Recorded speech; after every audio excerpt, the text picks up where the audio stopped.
I get so pumped about Nils Frahm. It was something I was introduced to him with Said and Done, which blew my mind when I first heard it because the whole song is written around this one repeating note that if you listen to it, it never stops, right? The entire song, it's like an 8-minute song or something.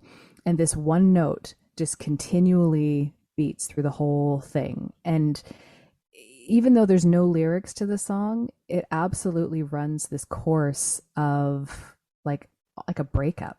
You know, there's this feeling of turmoil and hurt and heartbreak, and then by the end it resolves into this kind of beautiful stillness, but like this one note just carried through the entire thing, again kind of like a heartbeat or like a timeline, you know, like you're following this. It creates this kind of sense of motion and this sense of time. And I remember listening to it and just being like I had no words. There was like I couldn't think of anything to say because it was just there was so much feeling that came from the way that Niels plays the piano. And then the next thing I saw from him was I can't remember, it's called For Peter Toilet Brushes. And it is one that is a composition of 3 of his compositions, but the toilet brushes part is where he actually plays the inside of a piano with toilet brushes. It is the craziest thing you will ever see, and it should not sound that good, but it is absolutely mind-blowing. And I've seen him play a couple of times live in Vancouver, and every single time there is just like there's a sense of awe in like how does he do this? You know, he's playing like 14 different types of keyboards all at the same time. He's seamlessly moving between them. How don't know how he does it. This album is actually recorded live Mm-hmm. over the course of 2 years in different locations. And it mentions in the description about it various mediums, including old portable reel to reel recordings and cassette tape decks. Yeah.